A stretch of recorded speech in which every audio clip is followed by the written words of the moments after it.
하나님 아버지 감사합니다. 오늘도 하나님의 백성들이 예수 그리스도의 이름으로 주님의 날을 구별해서 이렇게 주의 전에 함께 나와 하나님께 예배드리게 하심에 감사합니다. 이 시간 하나님께서 주장하셔서 말씀이 온전히 역사하도록 인도하여 주시옵소서. 부족한 자 지켜주시고 하나님의 뜻만이 온전히 전해지도록 도와주시옵소서. 하나님 앞에 겸손함으로 함께 드린 이 귀한 예배에 은혜로 충만케 해주시옵소서. 예수님의 이름으로 기도드립니다. 아멘. 웨체스터 중앙교회 설립 42주년 기념하면서 주일 예배를 함께 드리는 우리 중앙의 모든 식구들에게 가득한 기쁨과 함께 감사를 드립니다. 42년의 중앙교회의 역사 가운데 저는 지난 10년 8개월 3일 동안 웨체스터 중앙교회 담임 목사로 섬기고 있습니다. 이제 오는 7월부터는 12년째를 시작하게 됩니다.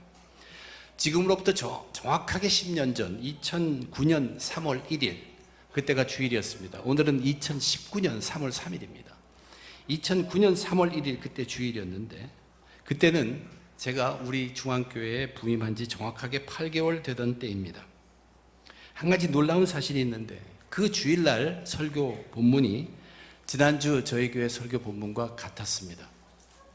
사도행전 6장 1절 7절부터 그 말씀으로 2009년 3월 1일 주일에 우리 웨체스터 중앙교회에 말씀이 선포되었습니다. 그리고 지난주 2019년 2월 24일에 같은 본문 조금 더 길게 사도행전 6장 1절부터 15절의 말씀으로 또한 말씀이 선포됐습니다. 이것은 성령의 이끄심입니다. 우리 교회 설교의 본문이 어떻게 정해지는지 여러분들은 아실 것입니다. 제가 정하는 것보다는 그냥 우리에게 주어지는 대로 지금 하고 있습니다. 그런데 2009년에 전했던 그 설교 원고 속에서 저는 이런 부분을 다시 발견하게 되었습니다. 말씀의 거의 가운데 부분에 이러한 내용이 있었습니다. 저와 여러분이 만난 지 이제 딱 만 8개월이 지났습니다. 아직 신혼기간이라고 봅니다. 서로 이해해주고 감싸주는 때입니다. 아예 이 처음에 서로 잘 모를 때 분명히 할 것은 짚고 넘어가는 것이 좋을 듯 싶습니다. 저는 목회에 대해서 야심을 갖고 있는 사람이 아닙니다. 비전 그러는데 저에게는 하나님이 비전일 따름입니다. 저는 단순합니다. 그러나 하나 분명히 밝힐 것이 있다면 그것은 하나님의 말씀을 뒤로 제쳐놓은 교회는, 즉 하나님의 말씀이 세컨드로 가면 그 교회는 죽은 교회라는 것입니다. 교회는 다른 것 아무것도 못해도 되지만 교회가 교회다우려면 반드시 그 교회에는 말씀이 왕성하여야 합니다. 그 후로 10년 동안 여러분은 이러한 말씀을 계속 들어왔을 것입니다. 저는 지난 주일에 그 10년의 첫 시작, 10년의 그 마지막 주일, 성령이 이끄시는 말씀 사역이라는 본문으로 정확히 그때의 본문과 일치되는 사도행전 6장의 말씀으로 말씀 선포하였습니다. 그리고 지난 40일 동안 회개와 화해의 기간을 가지면서 거듭 다시 한번 제 사명을 확인해 보았습니다. 웨체스터 중앙교회에서의 저의 목회 사역 가운데 가장 기쁘고 즐거운 것은 말씀 사역의 삶이 성도님들의 삶 속에 젖어드는 그 모습입니다. 그리스도인 성도인들은 무슨 일이든지 먼저 예수님을 통해 우리들에게 주어진 그 하나님의 사랑, 그 십자가의 사랑으로 사랑해야 합니다. 내가 느끼는 내 속에 있는 내 사랑으로 나누어서 사랑을 하는 것이 아니라 예수 그리스도 그 십자가를 통해서 주어진 하나님의 사랑으로 우리는 사랑하는 사람들입니다. 그와 마찬가지로 교회의 성도님들은 하나님 말씀 사역의 삶 가운데의 은혜로 섬기는 것입니다. 말씀 사역의 삶의 은혜 없이 봉사하게 되면 곧 지칩니다. 그리고 그 상태를 계속하게 되면 언젠가는 불평을 시작하게 됩니다. 웨체스터 중앙교회의 일부 기쁨의 예배가 생겨난 그 첫 이유가 바로 그것이었습니다. 목사님들도 말씀 사역의 삶을 살아야 하고, 전도사님들도 말씀 사역의 삶을 살아야 하고, 교사 선생님들도 말씀 사역의 삶을 살아야 하고, 봉사자들도 말씀 사역의 삶을 살아야 합니다. 우리가 이웃 사랑을 내 사랑이 아닌 예수로부터 받은 사랑으로 하듯이 우리의 섬김의 삶은 내 지식이나 내 경험이나 내 건강이 아닌 하나님 말씀 사역의 삶의 은혜로 감당하는 것입니다. 우리 웨체스터 중앙교회는 그 면에서 정말로 크게 변화된 교회입니다.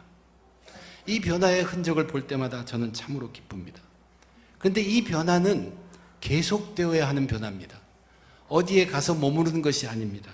이것은 중지하면 안 되는 변화입니다. 새롭게 그리스도인으로서 열정을 내시는 분이 계시면 우리는 그런 분들이 먼저 말씀 사역의 삶에 젖을 수 있도록 기회를 제공해야 합니다. 그냥 일만 맡겨놓고 지치게 하거나 결국 불평하게 하는 일이 없도록 조심스럽게 하나님 말씀 사역의 삶으로 인도해야 합니다. 말씀 사역의 은혜 가운데서 봉사하실 수 있도록 격려하고 도와주는 것이 교회의 서로서로의 삶입니다. 그것이 먼저라는 것입니다. 예수 사랑이 먼저이듯이 말씀 사역의 은혜가 먼저입니다. 우리 웨체스터 중앙교회는 이 말씀 사역의 삶을 위해서 1년 성경 읽기가 있습니다. 예배가 있습니다. 새벽 기도회가 있습니다. 중보 기도 모임이 있고 큐티 모임이 있고 나에너 무리 모임이 있고 트리니티 섬김학교 성경 공부가 있고 남편들의 날개 모임이 있습니다. 혹 여러분들이 지치거나 또는 마음에 불만이나 불안이 생기기 시작하면 불만이 차려하면 여러분들은 자신의 말씀의 사역의 삶을 반드시 돌아보아야 합니다. 그리고 부족한 부분, 말씀 사역의 삶 속에 좀 부족한 부분을 반드시 고치시고 회복하셔야 합니다. 저희가 한 달에 한 번 드리는 이 온가족 예배에서 웨슬리 목사님의 설교 말씀을 통해서 시간을 갖는 이유는 거기에 이유가 있습니다. 그분도 오로지 그분 사역 중에서 말씀 사역의 삶을 크게 강조한 분이기 때문에 그렇습니다. 그분이 감리교 창시자였기 때문이 아니라 그분은 신앙에 있어서는 오직 말씀으로 거의 완벽을 추구하는 사람이었습니다. 완벽주의자였습니다. 크리스천 퍼펙션, 그리스도인의 완전함을 강조하고 추구했던 분이 웨슬리 목사님입니다.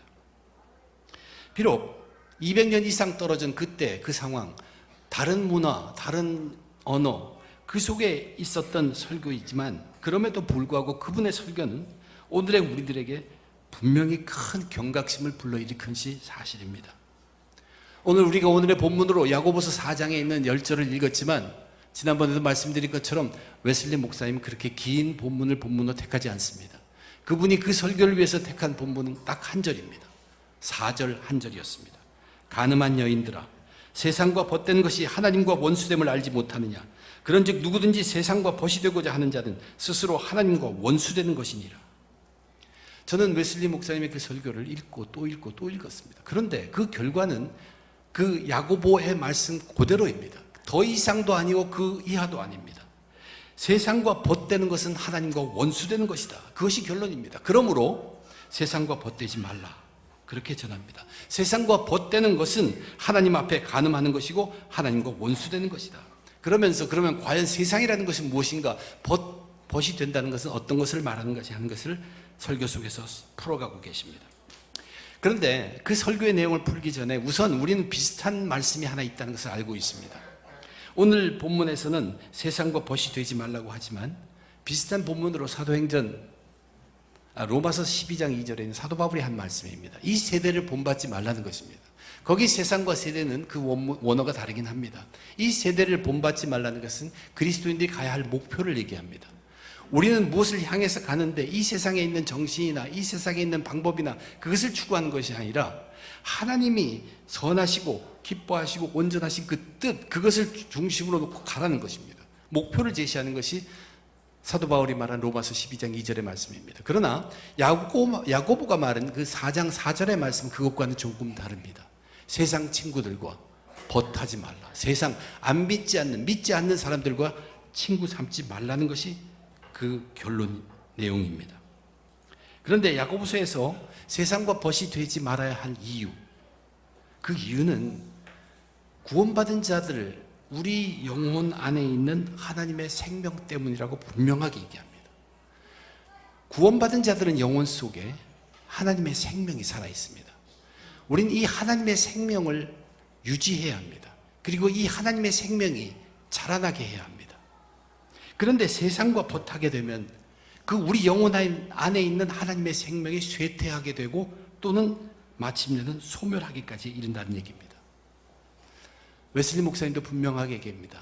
자기는 많은 사람들을 보았다는 것이, 한때 살아있던 생명이 세상과 벗하고 나더니 완전히 잠에 빠져버린 생명도 있고, 세상과 벗하였다가 알지도 못한 사이에 20년, 30년이 지나고 나니까 하나님에 대해서 거의 죽어버린 사람도 있다고 분명히 말합니다.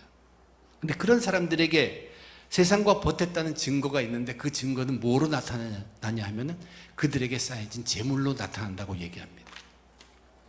물론 하나님의 섭리로 재물을 많이 가질 수 있습니다. 그러나 그것이 하나님의 섭리가 아니라면, 그렇지 않고 재물을 많이 소유한 것은 일단 세상과 벗한 증거라고 말합니다. 그러면서 이제 세상과 친구하지 말라, 세상과 벗하지 말라는 말 속에 세상이란 구체적으로 무엇을 말하는지 설명하기 시작합니다. 우선 주님이 하셨던 말씀을 인용합니다. 세상이 너희를 미워하면 너희보다 먼저 나를 미워한 줄 알라. 너희가 세상에 속하였으면 세상이 자기의 것을 사랑할 것이나 너희는 세상에 속한 자가 아니요 도리어 내가 너희를 세상에서 택하였기 때문에 세상이 너희를 미워하느니라. 그러므로 이 야고보서에서 말한 세상은 이 땅 하나님께서 창조한 천지 그 세상 얘기하는 것이 아니라, 이것은 미워하는 사람들, 믿지 않는 사람들, 예수님께서 택하지 않은 사람들, 선택 밖에 있는 사람들. 요한 사도는 이렇게 얘기했어요. 형제들아, 세상이 너희를 미워해도 이상히 여기지 말라. 그 세상, 미워하는 사람들이, 믿는 사람들 미워하는, 믿지 않는 사람들을 일컫는 말입니다. 그러므로 이 정의에 의하면 세상이라는 것은 하나님을 모르는 사람, 하나님의 선택함을 받지 못한 사람, 죽음에서 생명으로 옮겨지지 않은 사람, 하나님을 경외하지 않는 사람, 결국 구원받지 않는 사람, 믿지 않는 사람들, 하나님을 향해 경외심이 없는 사람들을 말합니다. 그렇다면 우리는 이런 사람을 어떻게 대해야 합니까? 물론 우리는 그들을 사랑으로 품어야 합니다. 그들도 우리들의 이웃이니까. 예수님은 그들을 위해서도 죽었다는 거 우리 분명히 알아야 합니다. 하나님은 그들을 위해서도 비와 해를 내리시고 나누어 주십니다. 그러면 어떤 면에서 우리는 그런 사람들과 세상과 벗이 되어서는 안 됩니까? 피하라는 뜻이 아닙니다. 피하려면 우리는 세상 밖으로 나가야 됩니다. 그럴 수는 없습니다. 우리는 그들과 대화하고 그들을 선으로 대해야 합니다. 우리가 그들과 상관한다면 크게 세 가지 경우가 있다고 얘기해요. 사업상 관계 때문입니다. 그것은 하나님께서 섭리로 우리에게 맡겨주신 일들입니다. 그 일을 하다 보면 그들과 분명히 대하게 되어 있다는 얘기고, 또 하나는 예의상 경우에 우리는 대화를 해야 될 경우가 있습니다. 인간으로서 서로 지낼 때 대화를 한다는 얘기입니다. 그뿐만 아니라 우리는 그들에게 선을 베풀어야 합니다. 그들에게 전도를 하든 선을 베풀든 그들과 대화를 나눠야 한답니다. 근데 그들과 상대할 때 우리는 반드시 먼저 기도로 준비되고 대화해야 한다고 강조하고 있습니다. 왜냐하면 그들과는 그냥 쉽게 대화를 나눌 수 있지 않기 때문입니다. 그것은 그들과 함께 함으로 인해서 우리 자신의 영혼을 쉽게 상할 수 있기 때문이라고 얘기해요. 그러면서 성경의 말씀들을 인용합니다. 성경 속에 보면 그런 경우에 너희의 입의 말을 조심하고 그들과의 필요 이상의 관계를 맺지 말라고 하는 말을 인용하고 있습니다. 그러면서 웨슬리 목사님 그의 설교 속에서 특별히 결혼에 대한 이야기를 많이 하십니다. 하나님을 조금도 두려워하지 않는 사람과의 결혼의 약속을 절대로 금하고 있습니다. 사도 바울은 뭐라고 했습니까? 너희는 믿지 않는 자와 멍에를 매지 말라고 얘기합니다. 왜 세상과 벗되는 것을 이렇게 금지할까? 세상과 벗이 되는 것은 첫째로는 그 이유가 죄이기 때문에 그렇습니다. 하나님께서 세상을 창조하고 자기의 백성인 사람들과 언약의 관계를 맺었죠. 그 언약은 결혼의 관계입니다. 결혼의 언약 관계예요. 그런데 우리 인간이 하나님보다도 다른 세상을 사랑하게 되면 그것은 하나님께 대한 간음이라는 얘기입니다. 그리고 하나님과 원수가 된다는 것입니다. 그러나 그 죄라는 이유 때문만이 아니라 이 죄의 결과가 굉장히 치명적이기 때문에 우리는 세상과 벗해서는 안 된다고 강조합니다. 우선 어떠한 결과를 범하게 되냐면 일단 우리가 벗어난 그 죄로 다시 돌아갈 우려가 굉장히 크며 강한 유혹에 빠져서 영적으로 중요한 예식인 예배나 기도나 성경 읽기 거기에 점차적으로 둔감하게 만드는 것입니다. 세상과 벗함으로 인해서. 그래서 입이 말이 제어되지 않으면서 결국 성령을 슬프게 해서 분별력을 잃고 마음이 부패한다는 것입니다. 교만이 싹트고 불평, 분노, 욕망에 빠지게 하면서 그 전보다 영적으로 훨씬 더 나빠지게 만든다는 것입니다. 세상과 벗된다 할 때 세상이 우리들을 이렇게 막 나쁘게 만드는 것이 아닙니다.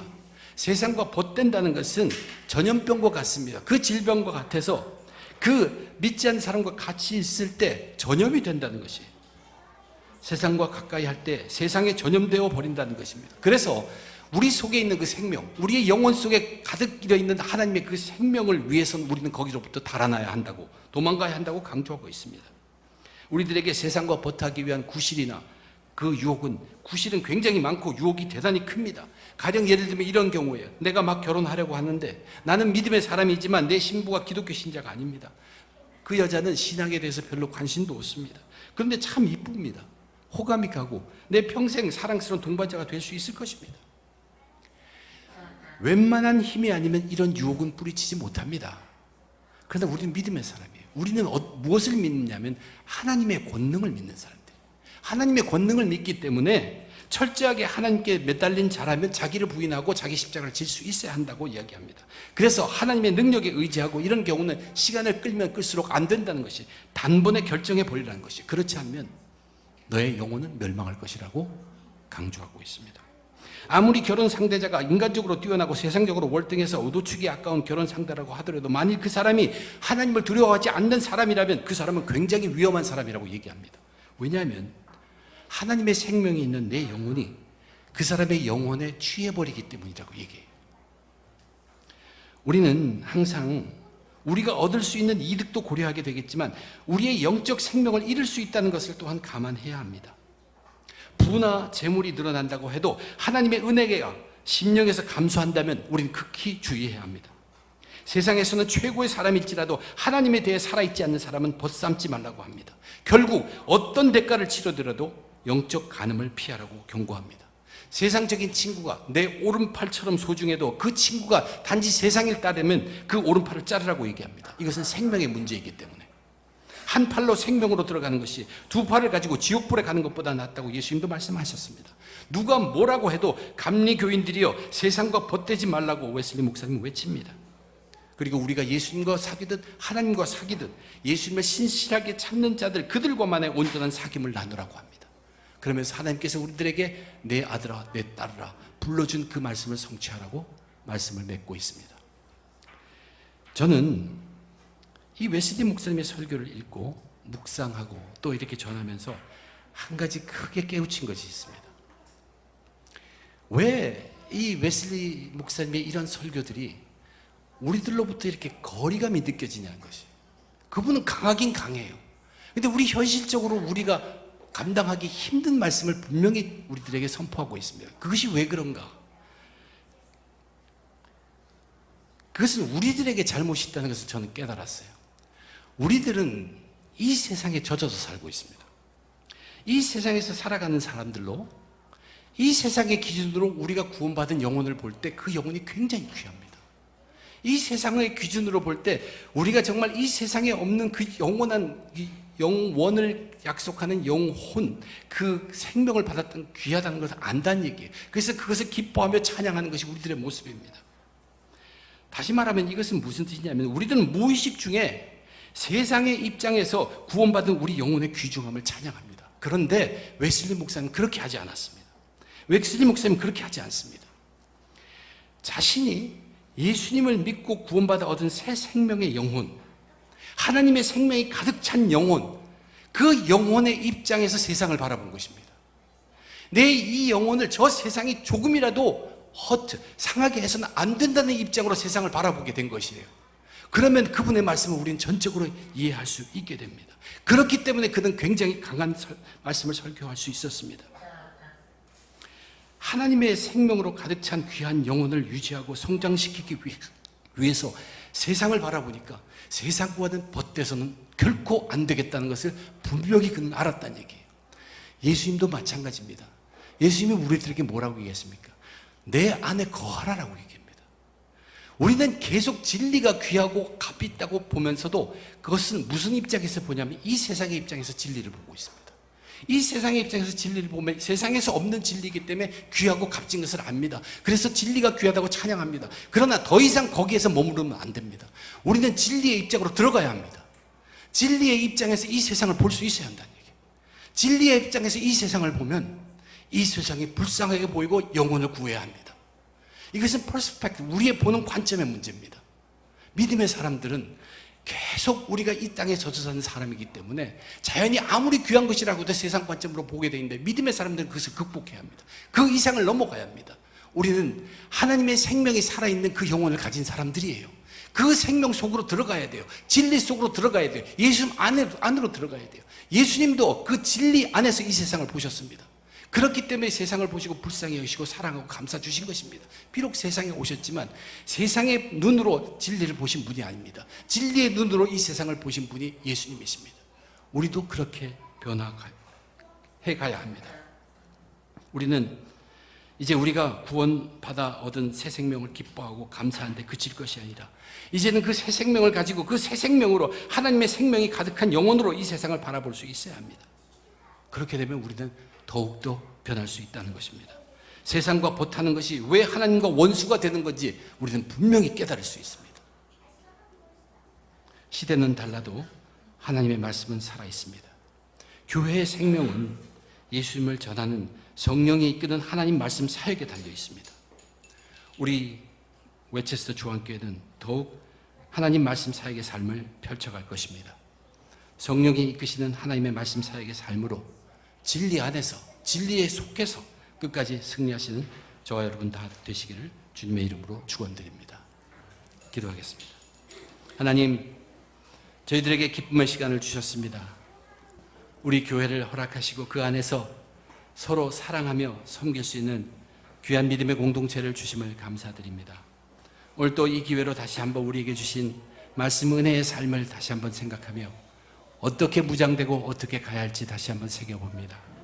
하나님, 부족한 저희들 인도하시고 이끌어 주심을 감사하고 오늘 이러한 삶 통해서 다시 한번 말씀 사역의 삶이 은혜로 우리 가운데 가득하도록 축복해 주시옵소서. 이제는 계속 이 땅에 살면서 진리를 찬양하는 우리의 삶이 아니라 진리에 속하여 이 세상을 구원하는 믿음의 사람들 다 되게 축복해 주시옵소서. 모든 것 감사하며 우리 주님 예수님 이름으로 간절히 기도드립니다.